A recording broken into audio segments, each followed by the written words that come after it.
Halo pemirsa, tidak terasa era pemerintahan Prabowo Subianto dan Gibran Rakabuming Raka sudah memasuki 213 hari masa jabatan.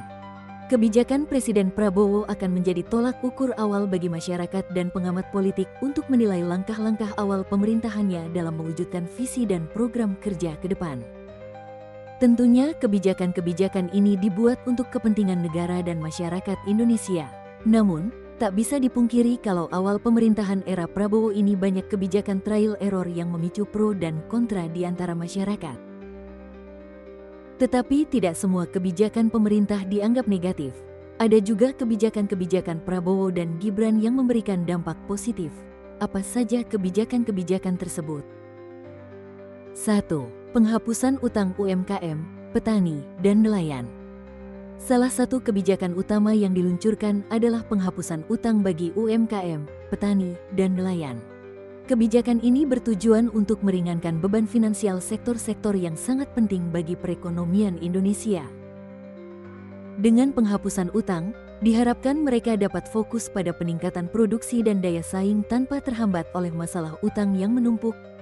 Perlu dicatat juga ada beberapa kritik dari pengamat yang mengkhawatirkan kebijakan ini pada kelangsungan lembaga keuangan di Indonesia.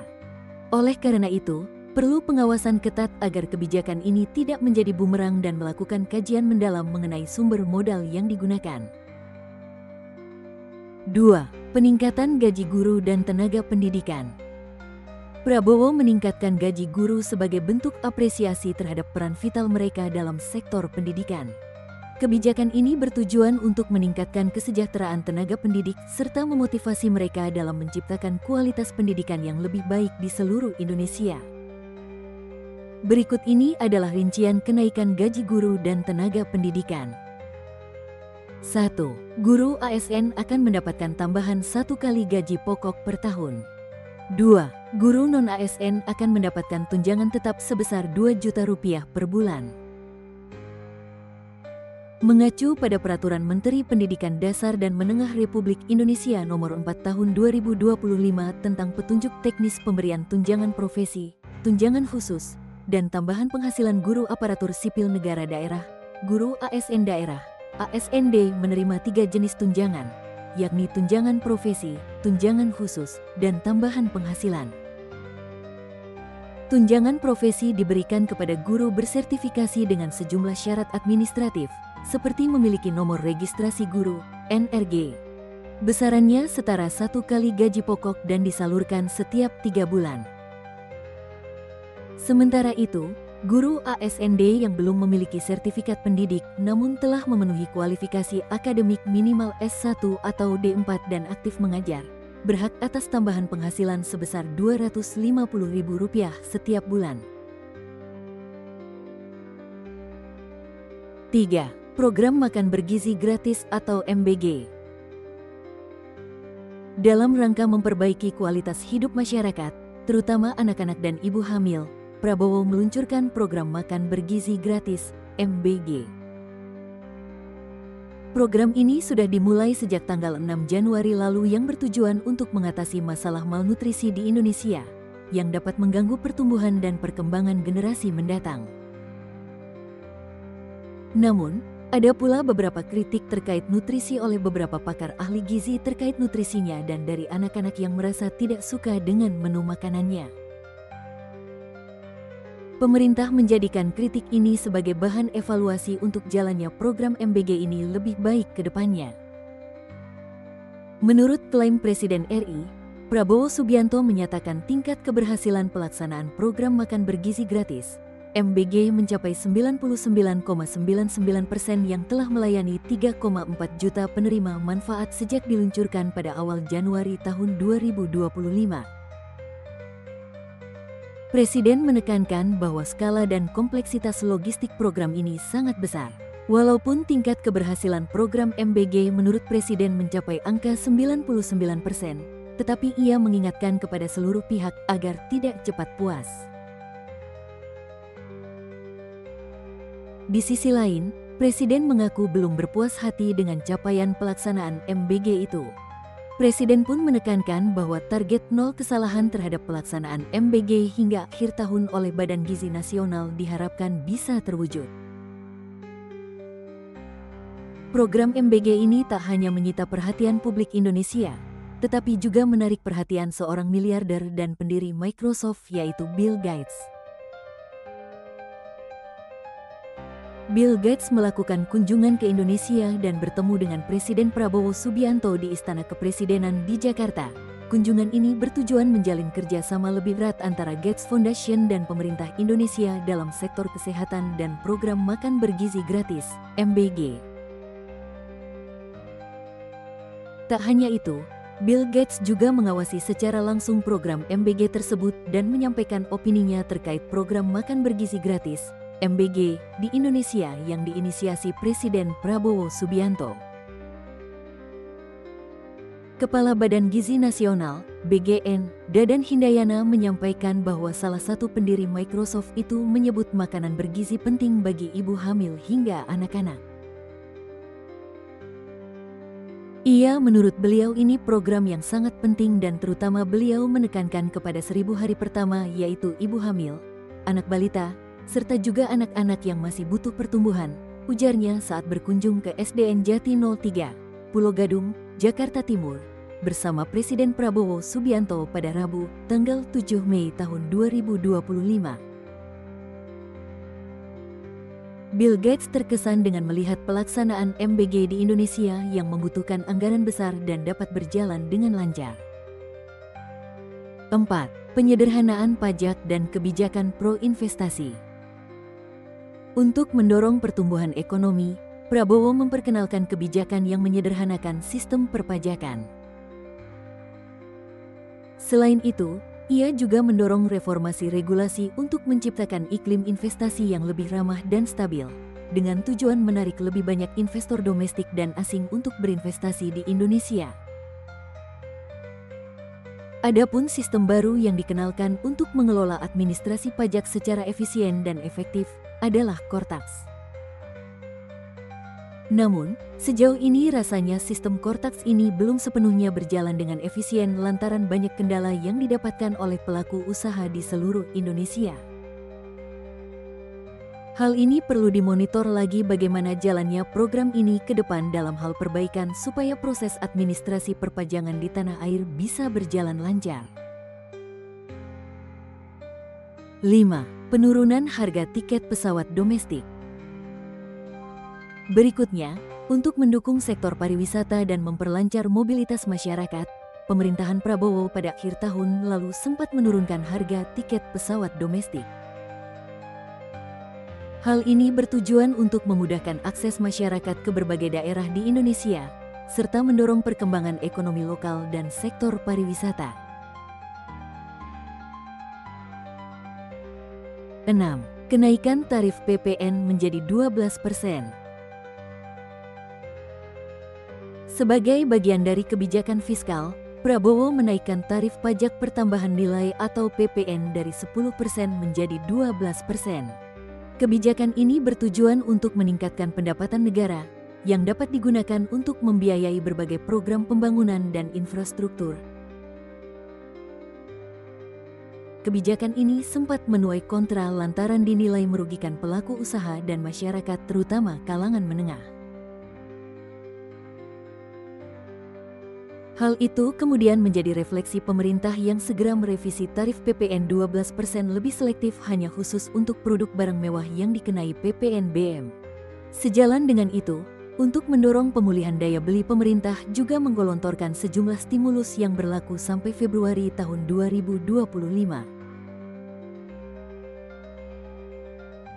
7. Revisi DHE jadi 100%.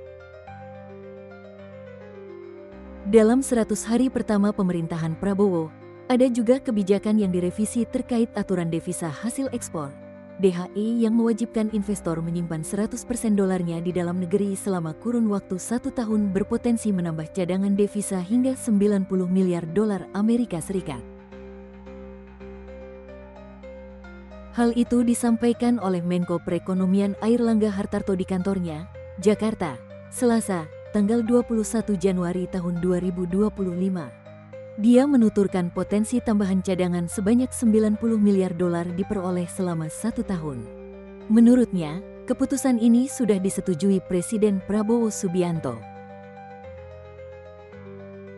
Ada bisa sampai di atas 90 billion USD 1 tahun, tegasnya kepada wartawan di kantor Kemenko Perekonomian. Direktur Eksekutif Center of Economic and Law Studies, Selyos Bima Yudhistira Adinegara juga mengatakan, perpanjangan kebijakan kewajiban penempatan dolar hasil ekspor itu semakin lama akan semakin baik bagi perekonomian Indonesia, khususnya dari sisi penguatan likuiditas falas di dalam negeri. Artinya ada likuiditas falas yang akan masuk dan nanti simpanan falas yang meningkat di bank domestik yang diperlukan sebagai likuiditas untuk penyaluran kredit falas, kata Bima selesai acara konferensi pers rapor 100 hari pemerintahan Prabowo, Selasa, tanggal 21 Januari tahun 2025. Dengan mempertimbangkan aspek itu, Bima mengatakan, maka kebijakan itu seharusnya memberi keuntungan bagi eksportir itu sendiri. Sebab perbankan di dalam negeri ataupun lembaga jasa keuangan lainnya bisa semakin gencar menyalurkan kredit falas ke depannya, karena pasokan dolar tersedia lebih banyak. 8. Penghematan APBN besar-besaran. Presiden Prabowo Subianto resmi menerbitkan Instruksi Presiden atau Inpres nomor 1 tahun 2025 yang berisi tentang efisiensi belanja negara dalam pelaksanaan APBN dan APBD tahun anggaran 2025. Total belanja yang ia perintahkan untuk dipotong dari anggaran pemerintah pusat dan daerah itu senilai Rp306,69 triliun. Efisiensi atas anggaran belanja negara tahun anggaran 2025 sebesar Rp306,69 triliun. Demikian tertulis dalam Inpres yang dikeluarkan Presiden Prabowo tanggal 22 Januari tahun 2025. Dikutip Rabu, tanggal 23 Januari tahun 2025. Penerbitan Inpres 1/2025 ini ditujukan bagi para Menteri Kabinet Merah Putih, Panglima TNI, Kapolri, Jaksa Agung, para kepala lembaga pemerintah non-kementerian, para pimpinan kesekretariatan lembaga negara, para gubernur, dan para bupati atau wali kota. Inpres ini mulai berlaku pada tanggal dikeluarkan.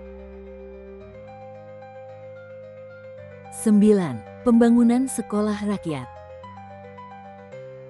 Presiden Prabowo Subianto menegaskan komitmen pemerintah dalam membangun sekolah rakyat, sebuah program pendidikan berasrama yang ditujukan bagi anak-anak dari keluarga kurang mampu. Dalam sidang Kabinet Paripurna yang digelar pada tanggal 21 Maret tahun 2025, Presiden Prabowo mengumumkan pada tahun ini akan dibangun 200 sekolah berasrama dengan target 1.000 siswa per sekolah.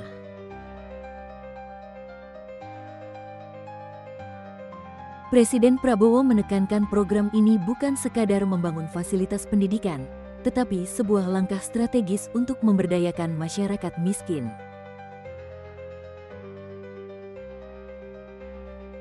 Anak orang kurang mampu tidak boleh miskin.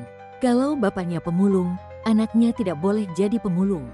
Kita harus berdayakan, ujarnya. Kami sudah putuskan untuk membangun tahun ini.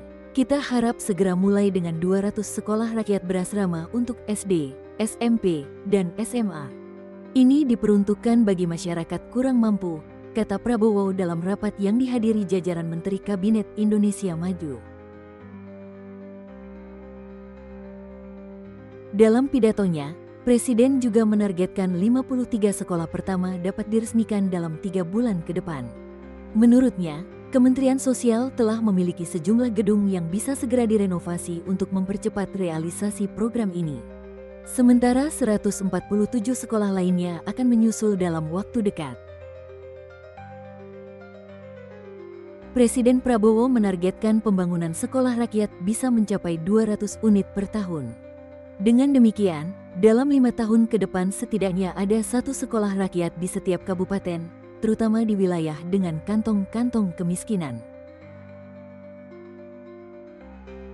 Menurut Direktur Jenderal atau Dirjen Perlindungan dan Jaminan Sosial Kementerian Sosial, Kemensos, Agus Zainal Arifin, sebanyak 63 titik sekolah rakyat dipastikan mulai beroperasi pada Juli tahun 2025 mendatang. 10. Peningkatan swasembada pangan. Program ini dinilai dapat mengurangi ketergantungan terhadap impor, meningkatkan ketahanan pangan nasional, serta mendukung petani lokal melalui peningkatan produksi.